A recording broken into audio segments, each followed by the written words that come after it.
Welcome to Piner study.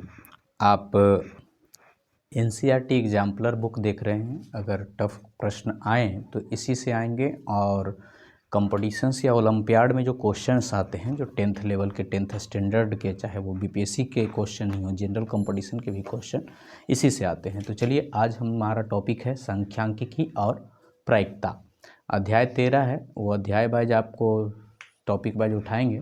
तो मुख्य अवधारणाएं, केंद्रीय प्रवृत्ति की मापक, जो 10th में पढ़ना है खास तौर पे, वो केंद्रीय प्रवृत्ति की मापक है। वर्गीकृत आंकड़ों का माध्य ज्ञात करना आपको पढ़ना है। वर्गीकृत आंकड़ों का माध्य ज्ञात करने के लिए यह कल्पना की जाती है कि प्रत्येक वर्ग अंतराल की बारंबारता उसके मध्य बिंदु पर केंद्रित होती है। ये पूछा जा सकता है आपसे क्या कि माध्य ज्ञात करने के लिए वर्ग चिन्ह को कहाँ माना जाता है। तो वर्ग चिन्ह जो होती है वो प्रत्येक वर्ग अंतराल की बारंबारता को कहाँ माना जाता है, बारंबारता को मध्य बिंदु पर केंद्रित माना जाता है। ये याद रखिए, माध्य के कंडीशन में बारंबारता को कहाँ पर केंद्रित माना जाता है, मध्य बिंदु पे। और मध्य बिंदु को, वर्ग अंतराल के मध्य बिंदु को वर्ग चिन्ह कहते हैं। ठीक है, तो वर्ग चिन्ह पर बारंबारता को केंद्रित माना जाता है, इसलिए माध्य को केंद्रीकृत आंकड़ा कहा जाता है। प्रत्यक्ष या सीधी विधि से माध्य ज्ञात करने के लिए माध्य जो होता है औसत होता है, जहाँ fx बटा fi, यहाँ i है, इसको कहीं कहीं सिग्मा fx कर देते हैं, सिग्मा fx बटा सिग्मा f। इसका मतलब होता है कि इन सभी का योग और इसको कुल बारंबारता से भाग देते हैं। यदि xi वर्ग चिन्ह है, i वे अंतराल का मध्य बिंदु है तथा fi उसके संगत बारंबारता है, यह सिग्मा fx बटा सिग्मा f माध्य बराबर सूत्र होता है। आगे है कल्पित विधि। कल्पित विधि के लिए जो माध्य बराबर सूत्र हम लोग इस्तेमाल करते हैं वो होता है a प्लस एफ डी, इसको सिग्मा एफ डी कह सकते हैं, सिग्मा एफ डी बट्टा सिग्मा एफ, जहाँ a को कल्पित माध्य मान लेते हैं, यानी दिए गए प्रत्येक वर्ग अंतराल में से किसी एक को हम कल्पित माध्य मान के, जिससे गुना भागा जो कैलकुलेशन होता है वो आसान हो जाता है। तथा प्रत्येक i के लिए डी आई बराबर एक्स आई माइनस ए, तो ये मतलब डी आई जो निकालते हैं वो वर्ग चिन्ह में से कल्पित माध्य जिसको मानते हैं उसको घटा के निकालते हैं, और इस तरीके से हमारा पग विचलन विधि के माध्य बराबर हो जाता है a plus sigma F D I, F I D I मतलब प्रत्येक वर्ग का बारंबारता, और प्रत्येक वर्ग का ये जो d है जिसको कल्पित चिन्ह बोलेंगे, कल्पित माध्य, तो उसको ज्ञात करते हैं और से कुल बारंबारता से भाग देते हैं। इसके बाद एक और भी विधि आती है जो कि कैलकुलेशन को और आसान कर सकती है, वो है पग विचलन विधि। तो पग विचलन विधि के माध्य निकालने के लिए हम a प्लस, इस h को जनरली पीछे लिखा जाता है, पहले भी लिख दें चूँकि गुना में ही रहेगा तो कोई अंतर नहीं आएगा, तो a plus sigma F you बटा सिग्मा एफ गुना h हम कह सकते हैं। यहाँ से हटा के अगर इस इधर लिख दें अंतर कोई नहीं आएगा। a जहाँ कल्पित माध्य है, h वर्ग माप है, तथा u बराबर होता है x माइनस ए बटा एच, इसको हम d बटा एच भी लिख सकते हैं। आगे है यदि वर्ग अमाप साइज असमान हो तब दिया गया सूत्र का प्रयोग किया जाता है। इसके लिए h को सभी di को एक उपयुक्त विभाजक मान लिया जाता है। तो ये जो चौथा सूत्र आपको दिख रहा है पग विचलन विधि, ये हम उस वक्त भी इस्तेमाल कर सकते हैं जब वर्ग आमाप क्या हो, साइज असमान हो। ठीक है। वर्गीकृत आंकड़ों का बहुलक। एक वर्गीकृत बारंबारता बंटन में बारंबारताओं को केवल देखकर बहुलक का निर्धारण करना संभव नहीं है। वर्गीकृत आंकड़ों का बहुलक ज्ञात करने के लिए अधिकतम बारंबारता वाला वर्ग ज्ञात कीजिए, यह बहुलक वर्ग कहलाएगा। ये पूछा जाता है कि बहुलक वर्ग कौन सा वर्ग होता है, तो अधिकतम बारंबारता वाला वर्ग बहुलक वर्ग कहलाता है। अधिकतम बारंबारता वाला वर्ग बहुलक वर्ग कहलाता है। ये आपको ध्यान रखना है क्योंकि सारा का सारा सूत्र जो है इसी अक्षर पे डिपेंड है, बहुलक वर्ग पे। ठीक है, तो अधिकतम बारंबारता वाला वर्ग अंतराल को क्या कहते हैं, बहुलक वर्ग कहते हैं। इसको आप जितना अच्छे से याद रखिएगा, अधिकतम बारंबारता वाला वर्ग बहुलक वर्ग कहलाता है। आंकड़ों का बहुलक एक ऐसा मान है जो बहुलक वर्ग में ही होता है। मतलब बहुलक जो प्राप्त होता है वो बहुलक वर्ग के अंदर का ही चीज़ होता है। निम्नलिखित सूत्र का प्रयोग करते हुए वर्गीकृत आंकड़ों का बहुलक परिकलित किया जा सकता है, और बहुलक का सूत्र होता है L plus F1 minus F0 बटा 2F1 minus F0 minus F2 गुना H, जहाँ ये जो L है वो बहुलक वर्ग की निम्न सीमा, H जो है वो वर्ग अमाप या वर्ग का साइज, F1 जो है वो बहुलक वर्ग की बारंबारता, F0 बहुलक वर्ग के पहले की बारंबारता और F2 बहुलक वर्ग की बाद की बारंबारता मानी जाती है। आगे है वर्गीकृत आंकड़ों का माध्यक। संचयी बारंबारता सारणी इसके लिए तैयार करना होता है, संचयी बारंबारता सारणी। तो माध्यक के लिए आपको कौन सा संचयी बारंबारता सारणी तैयार करना होता है, जिसमें हम संचयी बारंबारताओं को इकट्ठा करते हुए तैयार करते हैं। वर्गीकृत बारंबारता बंटन की से कम प्रकार की और से अधिक प्रकार की, दो प्रकार की संचयी बारंबारता हो सकती है। संचयी बारंबारता सारणी कितने प्रकार की होती है? दो प्रकार की, से कम प्रकार की संचयी बारंबारता सारणी और से अधिक प्रकार की संचयी बारंबारता सारणी। दो प्रकार की कौन कौन? से कम प्रकार की संचयी बारंबारता सारणी और से अधिक प्रकार की बारंबारता सारणी। यदि प्रेक्षणों की कुल संख्या n हो तो उस वर्ग को ज्ञात कीजिए जिसकी संचयी बारंबारता यानी ये जो प्रेक्षणों की कुल संख्या की बात कर रहा है, इसको कैपिटल N से या N से सूचित करते हैं। ये वास्तव में कुल बारंबारता सिग्मा f है। ठीक है, तो सिग्मा f का जो आधा से अधिक निकटतम से बड़ी संचयी बारंबारता वाला जो वर्ग होगा वो कहलाएगा माध्यक वर्ग। ये आपको ध्यान रखना है। जिसकी संचयी बारंबारता n/2 यानी कुल बारंबारता के आधे से अधिक जिसकी संचयी बारंबारता होगा, वही वाला वर्ग अंतराल क्या कहलाएगा? माध्यक वर्ग कहलाता है। ये आपको मतलब माध्यक का पूरा जो कॉन्सेप्ट है इस माध्यक वर्ग पे डिपेंड करता है, और बहुलक का पूरा कॉन्सेप्ट बहुलक वर्ग पे डिपेंड करता है। निम्नलिखित सूत्रों का प्रयोग करके वर्गीकृत आंकड़ों का माध्यक प्रकलित करते हैं। माध्यक बराबर L plus n/2 minus CF बटा F गुना H होता है। पहले ये ब्रैकेट में है तो इसका काम पहले करके गुना H करते हैं। ठीक है, और आगे जहां L माध्यक वर्ग की निम्न सीमा, n प्रेक्षणों की संख्या, इसको कैपिटल N से भी सूचित करते हैं कहीं कहीं, H जो है वर्ग साइज, CF जो है माध्यक वर्ग की, ये आपको ध्यान देना है। ये जो CF है ये माध्यक वर्ग के ठीक पहले की संचयी बारंबारता होती है, इसमें बहुत ज़्यादा कंफ्यूज करते हैं लोग। F जो है माध्यक वर्ग की बारंबारता होती है, तो बारंबारता तो माध्यक वर्ग की लेते हैं, परंतु संचयी बारंबारता माध्यक वर्ग के पहले की बारंबारता लेते हैं। आगे है संचयी बारंबारता बंटन का आलेखीय निरूपण को तोरण कहते हैं। ये बहुत बार पूछा गया है कि संचयी बारंबारता बंटन के आलेखीय निरूपण को क्या कहते हैं? तोरण कहा जाता है। संचयी बारंबारता बंटन के आलेखीय निरूपण को तोरण कहा जाता है। ये से कम प्रकार और से अधिक प्रकार से प्राप्त होता है। ठीक है, से कम प्रकार का तोरण और से अधिक प्रकार का तोरण प्राप्त होता है। वर्गीकृत आंकड़ों के संचयी बारंबारता बंटन से कम प्रकार के आलेख के माध्यक ज्ञात करना, और संचयी बारंबारता बंटनों से कम प्रकार और से अधिक प्रकार के आलेखों से इनका प्रतिच्छेद बिंदु जो होता है उसका भुज के रूप में जो प्राप्त होता है वही माध्यक होता है। ये चीज़ आप ध्यान देखिए।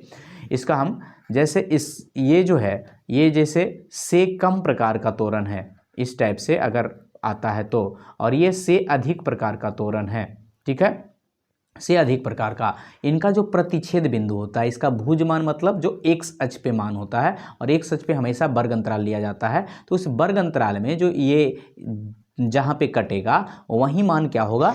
माध्यक का मान होगा। ठीक है, तो माध्यक का मान कैसे ज्ञात करते हैं? से कम प्रकार और से अधिक प्रकार के प्रतिच्छेद बिंदु के से जो भुज प्राप्त होता है, जो x का मान प्राप्त होता है, वहीं क्या होता है वो, ये इस बार बीपीएससी टीचर में भी ये पूछा गया था।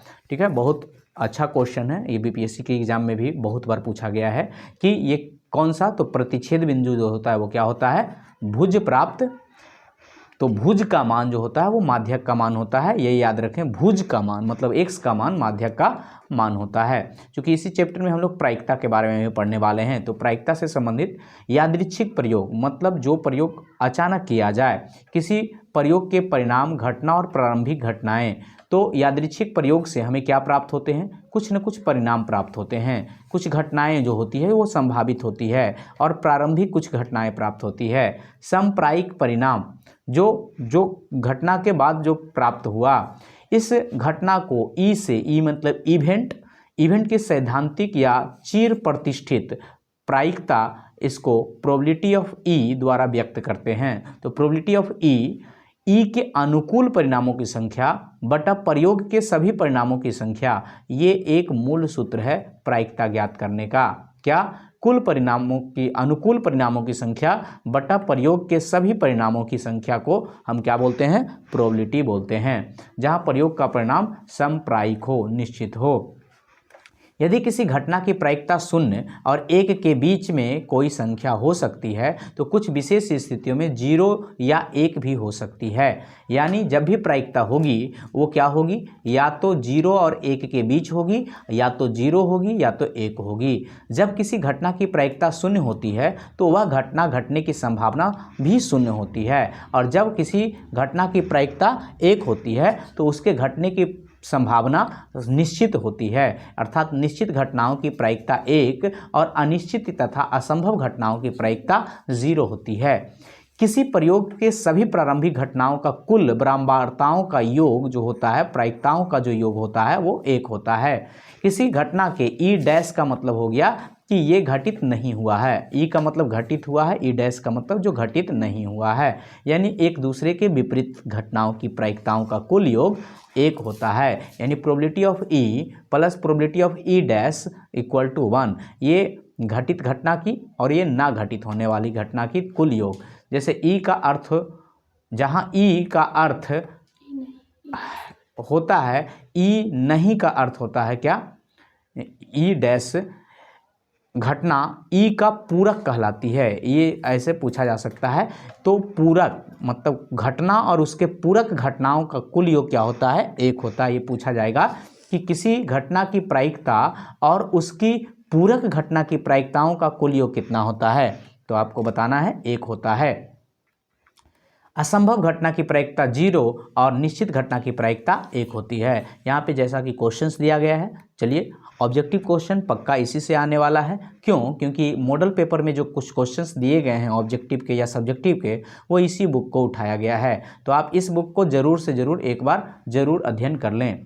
चलिए आगे बढ़ते हैं। संचयी बारंबारता सारणी की रचना करना निम्नलिखित में उपयोग किया जाता है, ठीक? किस मापांक का? तो उत्तर है बी, मतलब माध्यक ज्ञात करने के लिए हम संचयी बारंबारता सारणी का प्रयोग करते हैं। यानी संचयी बारंबारता सारणी हमको माध्यक ज्ञात करने के लिए चाहिए, बाकी माध्य के लिए या बहुलक के लिए, ये सब के लिए हमें संचयी बारंबारता की कोई आवश्यकता नहीं होती है। नेक्स्ट क्वेश्चन आ गया यहाँ पे कि इस सारणी में को देखिए, ठीक है, और यहाँ पे उपरोक्त में से आय परिसर 16,000 से 19,000 के परिवारों की संख्या कितनी है? तो अगर आप इसको देखें, ये लिखा हुआ है क्या? 10,000 से अधिक, और अगला जो है 13,000 से अधिक। तो इसका मतलब है कि इसका जो वर्ग अंतराल होगा वो 10,000 से 10 के लिख देते हैं, मतलब 10,000 से 13,000 तक होगा, और अगला जो होगा वो 13K से लेके 16K तक होगा। अब हमसे जो पूछा गया है 16 से 19, तो अगला जो है इसके हिसाब से 16K से 19K। अब आपसे पूछा गया है कि बताइए, तो ये जो आपको घटते क्रम में दिख रहा है, मतलब 10,000 से 13,000 के बीच में, ठीक, 10,000 रुपये से अधिक जो है, तो अधिक की बात है तो सारे का जो जितना भी यहाँ लिखा हुआ है ये सब के सब 10,000 से क्या है? अधिक हैं। तो 10,000 से कुल अधिक तो कितना है? 100 है, ठीक है। जबकि 13,000 से अधिक क्या है? 85 है। इसका मतलब है कि जो 15 गो है वो 10,000 और 13,000 के बीच में है। तो इससे आप जो बारंबारता निकालिएगा ये वाला होगा, ये वाला, ठीक है। आगे चूंकि 13,000 तक, मतलब 13,000 से अधिक वाला टोटल 85 गो है, जबकि 13,000 से अगर हम 16,000 के बीच में देखें तो वो आपको कितना मिलेगा, 13 से 16,000 के बीच। तो इन दोनों का जो अंतर है वो यहाँ लिखेंगे, तो वो कितना हो जाएगा, वो हो जाएगा 16। कितना हो जाएगा, 9 में से मतलब 15 में से 9 गया तो 6 और ये 100, ठीक है, 7 में से 6 गया तो 16। तो इसका मतलब 13,000 से 16,000 के बीच में कितना आदमी है, 16 आदमी है। अब कहता है 16,000 से अधिक, तो जो भी 16,000 से अधिक की बात कर रहे हैं, जो 25,000 से या 19,000 से जो अधिक होगा वो सब 16,000 से क्या है, अधिक है। तो इसका मतलब है कि 16,000 से 19,000 के बीच में जो होगा वो जो इन दोनों का अंतर होगा वही होगा। तो कितना है, 19, मतलब 19 आदमी जो है वो 16 और 19,000 के बीच कमाता है। तो इस परिवार में कितना हो जाएगा, इसका सही जवाब होगा यहाँ पे ऑप्शन पक्का क्या रहेगा, 19। तो आप समझ गए होंगे। तो इसी आधार पे इसको चेंज करना होता है। बहुत बार इसको चेंज करने में लोगों को, अगर आपसे पूछा जाए इस सारणी को देख के कि बताइए 22,000 से अधिक कितने लोग हैं, तो वो 23 लोग हैं, 33 लोग हैं, ठीक है। वो कितने लोग हैं, 33 लोग, मतलब जो 22,000 से अधिक कमाते हैं 33 परिवार है। जबकि 25,000 से अधिक कमाने वाला कितना है, तो अगर आपसे पूछेगा कि 22,000 और 25,000 के बीच में कमाने वाला कितना लोग है, ठीक है, तो आप इसको क्या कीजिएगा, क्योंकि यहाँ पे इन दोनों का अंतर कितना आ रहा है, 18 आ रहा है ना, 18। इसका मतलब 18 लोग जो है वो 22,000 से 25,000 के बीच कमाता है, जबकि 15 लोग जो है वो 25,000 से अधिक कमाता है। तो अगर जो लास्ट में आप वर्ग अंतराल लिखिएगा वो लिखिएगा 25 के से, चूंकि 3-3 का अंतराल है तो आप लास्ट वाला भी अपने सहूलियत के लिए क्या लिख दीजिए, 3 का, तो 25 और 3 क्या हो जाएगा, 28 के। तो इस तरीके से वर्ग अंतराल बनता है और इस तरीके से आपका बारंबारता बनता है। आशा है ऐसे कंडीशंस में आप बारंबारता और वर्ग अंतराल बना सकते हैं। क्योंकि जब भी ऐसा दिया रहेगा से अधिक या से कम, वो क्या दिया हुआ रहेगा साथ में, संचयी बारंबारता। वो बारंबारता नहीं है, वो क्या है, संचयी बारंबारता। इसमें फंसिएगा नहीं। अगला, किसी कक्षा में 60 विद्यार्थियों की ऊंचाई का निम्नलिखित बारंबारता बंटन पर विचार कीजिए।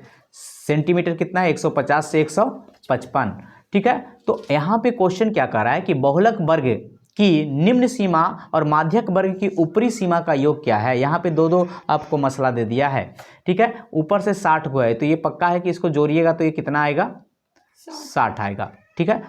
अब इसका चूंकि माध्यक वर्ग निकालने के लिए तो हमें क्या चाहिए, माध्यक वर्ग निकालने के लिए हमें चाहिए संचयी बारंबारता। तो हम संचयी बारंबारता कैसे निकालते हैं, CF, पहले आपके पास संचय कितना था, 15 लोग था। अब कितना लोग हो गया, 15 और 13 कितना हो गया, 28 लोग हो गया। अब कितना हो गया, 38 लोग हो गया। अब कितना हो गया, 46 लोग हो गया। अब कितना हो गया, 54 लोग हो गया। कहीं गलती तो नहीं हुआ, ठीक। और 54 और 5 59, कहीं ना कहीं गड़बड़ दिया हुआ है। क्योंकि यहाँ जब 60 विद्यार्थी कर रहा है तो 15 और 13 28, 28 10 38, 38 और 8 46, और 46 और 9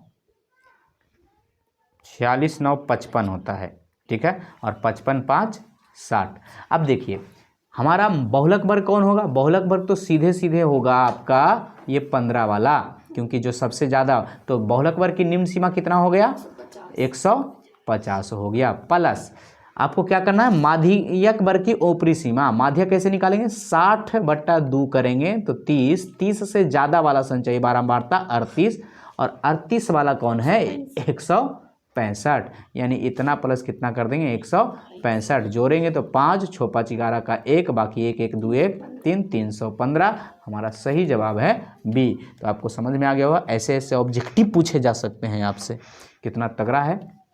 नेक्स्ट, निम्नलिखित में से कौन सी घटना की प्रायिकता हो सकती है। देखिए कभी भी प्रायिकता माइनस में नहीं होती है, तो ये नहीं हो सकती है। ये 1 से ज़्यादा है, कभी भी प्रायिकता 1 से ज़्यादा नहीं होते, ये भी नहीं हो सकती है। और जब भी अंश बड़ा हो और हर छोटा हो तो इसका मान 1 से ज़्यादा होता है, मतलब ये भी नहीं हो सकता है। ये मान चूंकि ये 0 और 1 के बीच में ही आएगा, दशमलव में कीजिएगा तो हमारा सही जवाब होगा सी। नेक्स्ट जो क्वेश्चन है, कहता है एक अच्छी तरह फेंटी गई 52 ताशों की एक गड्डी में, आपको प्रायिकता बनाए होंगे। ये बुक्स जो आपको बता रहे हैं ये उस कंडीशंस के लिए जब तगड़ा क्वेश्चन पूछा जाएगा तो इसी से उठाए जाते हैं।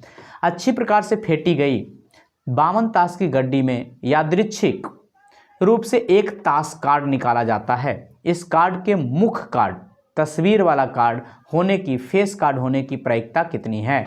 याद रखें, टोटल जो फेस कार्ड होता है वो 12 होता है। तो 12/52 इसका मतलब है कि 4 तिया 12 और 13 54, 3/13 इसका सही जवाब होगा। आपको ये ध्यान रखना है कि फेस कार्ड, लाल कार्ड, ब्लैक कार्ड कितने होते हैं, ये सारे चीज़ आप पढ़े होंगे। आगे है, एक थैले में 3 लाल गेंद और 5 सफ़ेद गेंद और 7 काली गेंद है। इसकी प्रायिकता, क्या प्रायिकता है कि इस थैले में यादृच्छिक रूप से निकाली गई एक गेंद ना तो लाल होगी और ना काली होगी। आप खुद सोचिए, अगर ना लाल होगी या ना काली होगी तो इसका मतलब वो गेंद क्या है? सफ़ेद है। तो ऊपर तो 5 हो गया, नीचे कितना होगा? तो 7 3 10 5 15, कुल 15 है। इसका मतलब इसका सही मान 1/3 होगा। ठीक है, तो क्लियर हो गया होगा। आगे यहाँ पे जो भी क्वेश्चंस पूछे जा रहे हैं ये कंपटीशंस, चाहे आप किसी भी जनरल कंपटीशन में दें, ओलंपियाड दें, या आपका टफ क्वेश्चन अगर बोर्ड एग्जाम में पूछा जाए तो उसके लिए ये ज़बरदस्त क्वेश्चन है। चलिए आपका पहला क्वेश्चन आ रहा है, देखते हैं कितने लोग बना पाते हैं। अगर आप हमसे पहले इसको सही जवाब आप पहले बना लीजिएगा और आपका सही है या गलत है ये चीज़ आपको समझाने के बाद कि आप कितने सही कर पाए। आपका टोटल वर्गीकृत आंकड़ों का माध्य ज्ञात करने का ये जो सूत्र है हमने अभी अभी बताया था कि x बराबर a प्लस एफ डी बटा एफ। ये निम्नलिखित में जो a से पग विचलन है, ये जो डी आई है, डी आई ये क्या है? ये डी आई किसका मान है? मतलब ये किसके द्वारा विचलन किया जाता है? a से पग विचलन करके डी आई प्राप्त किया जाता है। किसको? निम्न सीमा को पग विचलन किया जाता है, ऊपरी सीमा को, मध्य बिंदु को, या वर्ग चिन्ह की बारंबारता को? किसको किया जाता है? तो ये किया जाता है मध्य बिंदु को। इसका सही जवाब होगा कि मध्य बिंदु से, चूंकि हम d बराबर लिखते थे x माइनस ए और ये x जो है वो क्या है? मध्य बिंदु है। ठीक है, अच्छा क्वेश्चन था। अगला क्वेश्चन, चूंकि ऐसा क्वेश्चन जब आएगा तो आपको पूरा का पूरा कॉन्सेप्ट पता होना चाहिए। दूसरा क्वेश्चन कह रहा है कि वर्गीकृत आंकड़ों का माध्य अभिकलित करते समय हम यह कल्पना करते हैं कि बारंबारताएं क्या होनी चाहिए। बारंबारताएं कहाँ पे केंद्रित होती है? बताया गया था आपको, सभी वर्गों के समान रूप से वितरित है, वर्गों के वर्ग चिन्ह पर केंद्रित है। मतलब जो बारंबारताएं हैं वो वितरित है, केंद्रित है, या वर्गों के ऊपरी सीमा पर केंद्रित है, या वर्गों की निम्न सीमा पर केंद्रित है। बहुत ज़बरदस्त क्वेश्चन है, इसकी भी चर्चा हो चुकी है। ये हमेशा आपका जो उत्तर होना चाहिए वो होगा बी, वर्ग चिन्हों पे केंद्रित होता है। बारंबारताएं, ये बार बार हम बोले थे कि ऐसा पूछा जाता, बारंबारताएं क्या होती है? वर्ग चिन्हों पर केंद्रित होती है। बारंबारताएं वर्ग चिन्हों पर केंद्रित होती है, ये याद रखें, बारंबारताएं वर्ग चिन्हों पर केंद्रित होती है। अगला कहता है वर्गीकृत आंकड़ों के वर्ग अंतराल के मध्य बिंदु f, इसकी संगत बारंबारताएं x है तो इतना बराबर होगा कितने के? तो देखिए ये जो है आप खुद सोचिए, ये कह रहा है इसका योग कितना होगा? तो ये औसत है। क्या है ये? औसत है। तो ऐसे कंडीशंस में ये जो बराबर होता है ये किसके बराबर होता है? ये चूंकि ये माध्य है, ये क्या है? माध्य है। और ये वाला क्या है? ये आंकड़ों का योग्य है।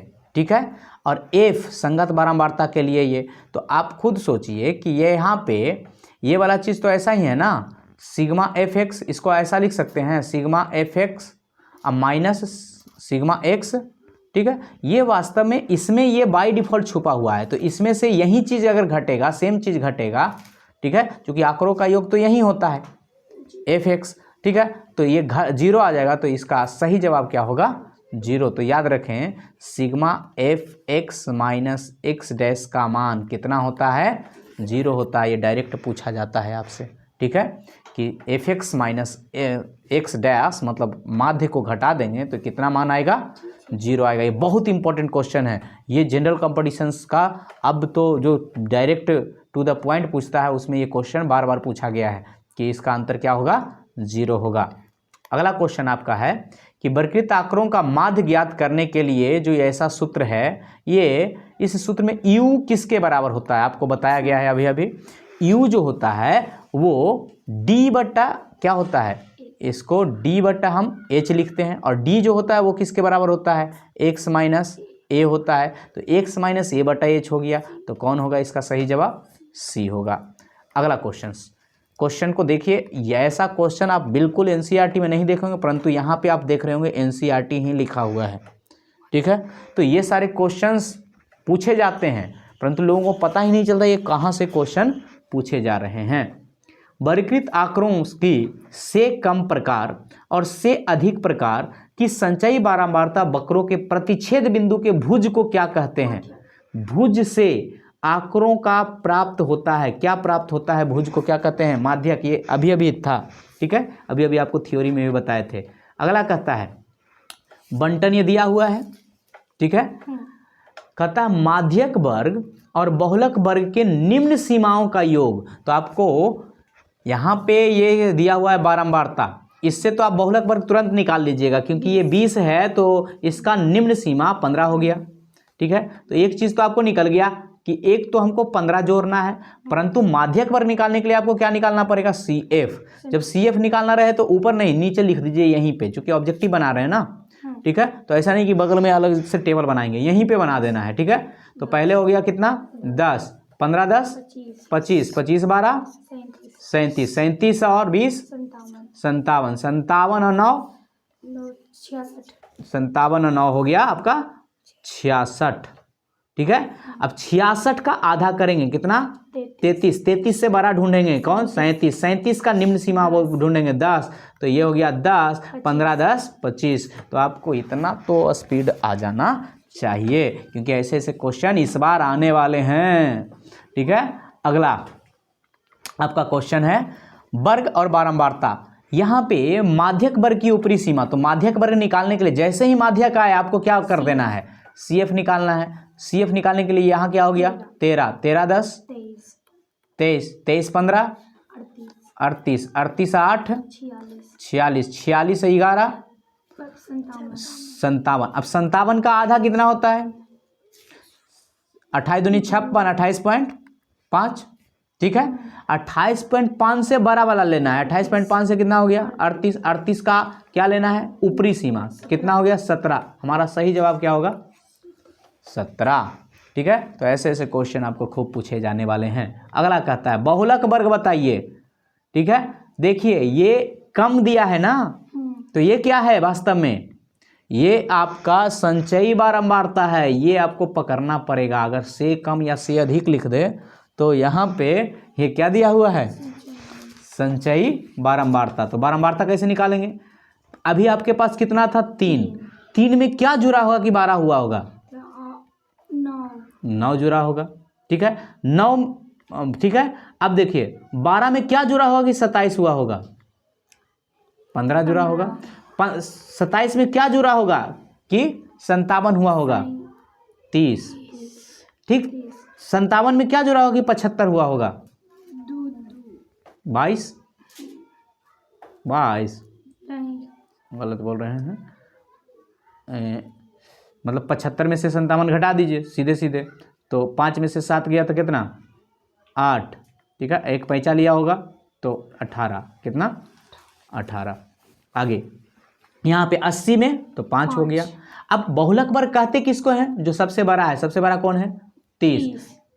अब यहाँ से तो क्लियर हो गया कि यही वाला होगा, परंतु ये 10 से कम का मतलब 0 से 10, 20 से कम का मतलब 10 से 20, ठीक है। तो ये वाला क्या हो जाएगा 30 से 40। तो इसका बहुलक वर्ग पूछ रहा है, कौन होगा 30 से 40। तो आपका दिमाग इतना तो फास्ट हो जाना चाहिए, इसलिए ये बुक्स बेहद अनिवार्य है, क्योंकि अब क्वेश्चन इसी तरीके का आने लगे हैं। कहता है बंटन, इसका क्या, पहले क्वेश्चन पे आते हैं। ये तो बंटन ठीक है, उसको बाद में पढ़ेंगे कि क्या निकालना है। हमको निकालना है माध्यक वर्ग की ऊपरी सीमा और बहुलक वर्ग की निम्न सीमा का अंतर। देखिए बहुलक वर्ग कौन हो गया, ये 20 वाला हो गया, निम्न सीमा कौन हो गया 125। तो ये तो फिक्स पता चल गया, ये वो हमारा कौन है 125 है, दूसरा निकालना पड़ेगा। अब चूंकि माध्यक वर्ग निकालना है तो हमको CF निकालना पड़ेगा। तो पहले था 4, अब 5 4 9, 13 9 22 20 42 14 56 56 7 63 और 63 4 कितना हो गया? 63 4 67 बटा 2 63 4 67 बटा 2 कितना हो गया? 33.5।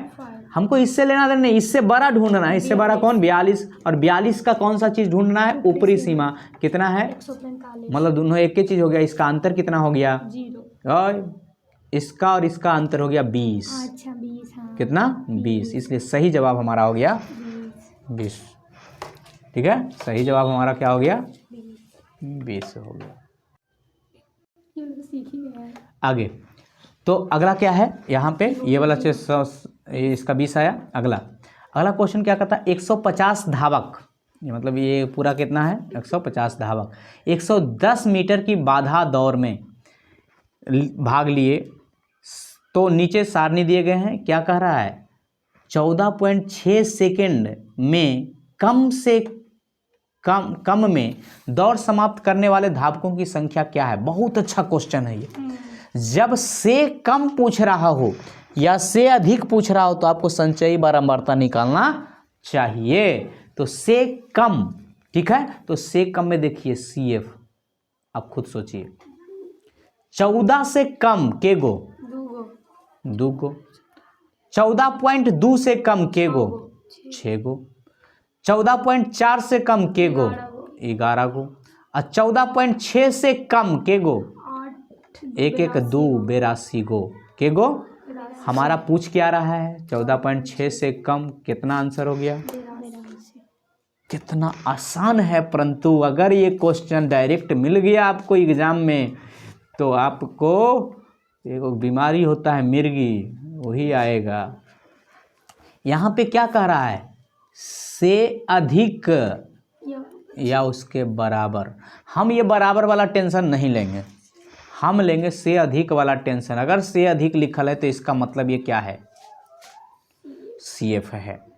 तो यहाँ पे कह रहा है 0 से अधिक। आप खुद सोचिए, 0 से अधिक, यहाँ 10 से अधिक आ गया तो इसका मतलब यहाँ से 0 से लेके 10 तक के गो होगा।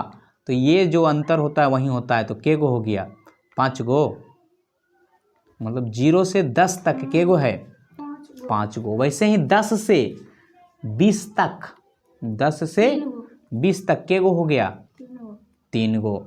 यहाँ पे 20 से 30 तक, 20 से 30 तक के गो हो गया? ये जो अंतर है 4 गो। यहाँ पे आगे 30 से 40 के गो होगा? ये जो अंतर है वही तो होगा उसके बीच में। तो क्या होगा? 3 गो होगा।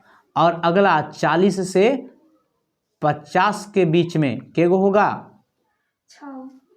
ये जो अंतर है 6। और 50 से अधिक, 50 से 60 मान लीजिए, 70 मान लीजिए, के गो है? 42। कह रहा है 30 से 40 की बारंबारता क्या होगी? तो 30 से 40 की बारंबारता 3 होगी। सही जवाब आपका A। ठीक है, आगे आसान क्वेश्चन है जो कैलकुलेशन बेस्ड था। वो यदि कोई घटना घटित नहीं हो सकती तो उसकी प्रायिकता 0 होती है। ठीक है, क्योंकि वो असंभव घटना है। निम्नलिखित में से कौन सी किसी घटना की प्रायिकता नहीं हो सकती? देखिए, सबसे पहले कि 3% में 100 तक होता है। ठीक है, 0 से लेके 100% तक हो सकता है। ठीक है, ये 0 और 1 के बीच में है। ये अगर मान देखिए तो 0 और 1 के बीच में है। ये तो बाय डिफॉल्ट 0 1 के बीच में है। और 0 के 1 के बीच में कोई भी प्रोबेबिलिटी हो सकती है। इसका मतलब ये जैसे ही अंश बड़ा हुआ तो ये 1 से ज़्यादा है। ये क्या है? इसका मान 1 से, तो यही वाला प्रोबेबिलिटी नहीं हो सकता, क्योंकि प्रोबेबिलिटी का मान कभी भी 1 से ज़्यादा नहीं होता है। नेक्स्ट कहता है किसी घटना का घटित होना बहुत कम संभावित है, इसकी प्रायिकता निम्नलिखित में निकटतम क्या होगी? इसकी निकटतम क्या होगी? तो देखिए कम संभावना है तो सबसे छोटा वाला होगा, ठीक है। तो सबसे छोटा इसमें दशमलव के बाद जो जितना दूर रहता है ना वो उतना छोटा होता है, तो इसका सही जवाब कौन होगा? ए। ये क्वेश्चन पूछा हुआ था इस बार के मॉडल पेपर में, तो आशा है कि आगे पूछे जाएंगे। यदि किसी घटना की प्रायिकता P है तो इसका पूरा घटना, तो चूंकि P और P डैश का मान होता है कितना? 1, और पूरा किसी को बोलते हैं तो ये उधर चला जाएगा तो क्या हो जाएगा? 1 माइनस P। तो 1 माइनस P किधर है? C, ठीक है। आगे, किसी विशेष घटना के घटित होने की प्रायिकता प्रतिशत रूप में व्यक्त करने पर निम्नलिखित में कभी नहीं हो सकती है। तो 100 से कम, 0 से कम, 0 से कम नहीं हो सकती है। 1 से अधिक तो होगा ही, क्योंकि प्रतिशत में बोल रहा है, प्रतिशत में तो 100% तक होता है, तो 0 से कम कभी नहीं हो सकता है, ठीक है। आगे, यदि PA एक घटना की प्रायिकता है तो इसका मान क्या होगा? तो इसका मान 0 से बड़ा और 1 से छोटा या बराबर होता है, तो इसका सही जवाब क्या होगा? C होगा, ठीक है। आपको समझ में आ रहा होगा बहुत आसानी से। कहता है 52 ताश का एक गड्डी में एक ताश निकाला जाता है, इसके लाल रंग का मुख्य कार्ड, तो लाल रंग का जो मुख्य कार्ड होता है ना वो 3 3 6 गो होता है, तो 6 बटा कितना हो गया? 52। तो 6 बटा 52 का मतलब 3 दूनी और 26 दूनी 52, 3 बटा 26, ठीक है, 3 बटा 26। चूंकि 3 गो मतलब 2 गो लाल रंग का होता है, तो एक कलर में 3 गो होता है जो मुख्य कार्ड होता है, जिसको फेस कार्ड कहते हैं। आगे है, इसकी प्रायिकता की यादृच्छिक रूप से चुने गए एक ऐसे वर्ष जो अधिवर्ष लीप ईयर ना हो तो 53 रविवार क्या हो सकता है? ये वाला चीज़ तो दम यादें रखिएगा, इस बार बीपीएससी में, पिछलो बार भी बीपीएससी में पूछा गया है, ठीक है। तो 19 का आपका सही जवाब है 1/7, ठीक है। अधिवर्ष होने की जिसमें 53 रविवार हो, इस रविवार को सोमवार लिख देगा, मंगलवार लिख देगा, कोई भी बार हो, अगर 53 लिखा है तो उसके होने की संभावना कितना होगी? 1/7 होगी। आप ऐसा याद रखिएगा, कब?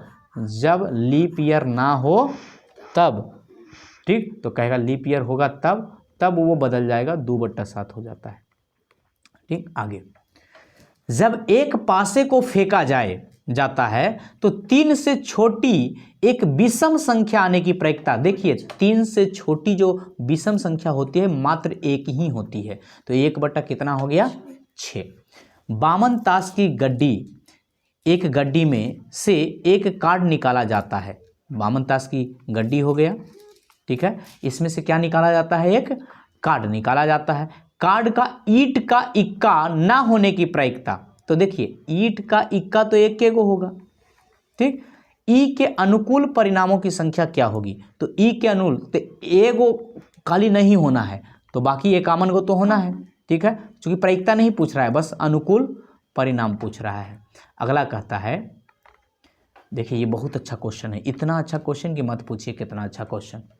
400 अंडों के एक संग्रह में एक खराब अंडा प्राप्त करने की प्रायिकता कितना है? इतना है। इस संग्रह में खराब अंडों की संख्या है, तो देखिए प्रायिकता ऐसे है, जबकि प्रायिकता कौची में होना चाहिए? बटा में, तो इसको हम कितना लिख सकते हैं? 35 बटा 1000, यानी 1000 में कितना अंडा खराब है? 35 को, ठीक है। तो 400 में क्या अंडा खराब होगा? 2 शून्य से 2 शून्य कटा, ठीक है, 5 दूनी 10, 7 पचे 2 दूनी 4, 7 दूनी। ये अभी तक आप जितने भी प्रायिकता के क्वेश्चन देखे होंगे ऐसा क्वेश्चन नहीं देखे होंगे, है ना, ठीक। तो ऐसे ऐसे क्वेश्चन आ सकते हैं कि उसको पहले क्या कर दो? बटा में, और ये इसका मतलब ही होता है कि नीचे जो है वो पूरा है, उसमें से वो संभावित है, तो कुल उतना में कितना संभावित होगा। अगला कहता है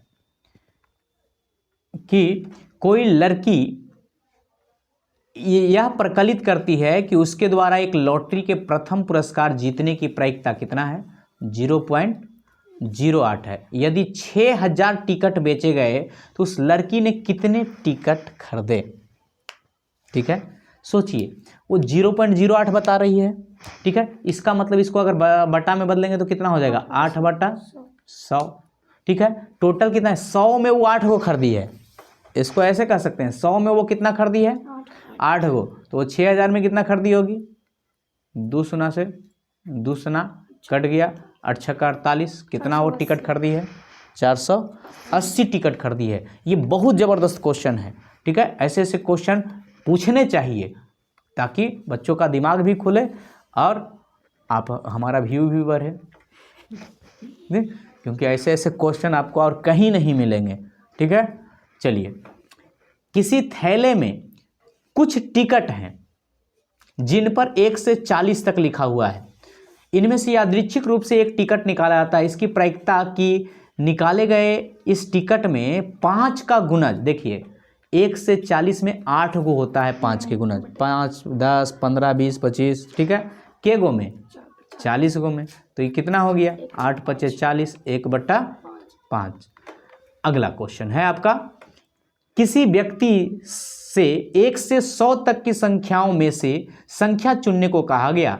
इस संख्या के अभाज्य संख्या होने की प्रायिकता, अगर नहीं याद है तो याद कर लीजिए, 1 से लेके 50 तक में 15 गो अभाज्य संख्या होता है और 1 से लेके 100 तक में 25 गो अभाज्य संख्या होता है। तो करा 1 से 100 तक में, तो 100 गो टोटल हो गया, ओकरा में 25 गो अभाज्य होता है, तो कितना हो गया, 1/4, ठीक है। ये याद रखिएगा, ये बहुत बार क्वेश्चन में आ जाता है। नेक्स्ट क्वेश्चन आपका कह रहा है कि किसी स्कूल में 5 सदन ABCDE, किसी कक्षा में 23 विद्यार्थी हैं, इनमें से 4 A से, 8 B से, 5 C से और 2 D से, तथा शेष जो है कौची से आया, ई से। तो पहले देख लेते हैं, इनमें से एक विद्यार्थी को कक्षा का मॉनिटर बनाने के लिए चुना जाता है। तो चुने गए इस विद्यार्थी के सदन A, B और C से ना होने की प्रायिकता क्या होगी। तो अगर वो A, B, C से नहीं है तो या तो वो D से है या तो E से है। कुल कितना है बुआ, 23 गो, ठीक है। अब ई 3 गो से नहीं है, ठीक है, तो अब एकरा निकाले के कोई जरूरत नहीं है, काहे, के गो के नहीं हो सकता है, 8 4 12, 12 5 17, 23 गो में 17 गो नहीं हो सकता है, तो के गो हो सकता है, ठीक है, 17 6 23, तो 6 गो, तो 6/23। तो इसके साथ आपका ये पहला हो गया। इसमें बहुत सारे हैं, देखिए यहाँ पे आपको दिख रहा होगा 31 पेज है, ठीक है।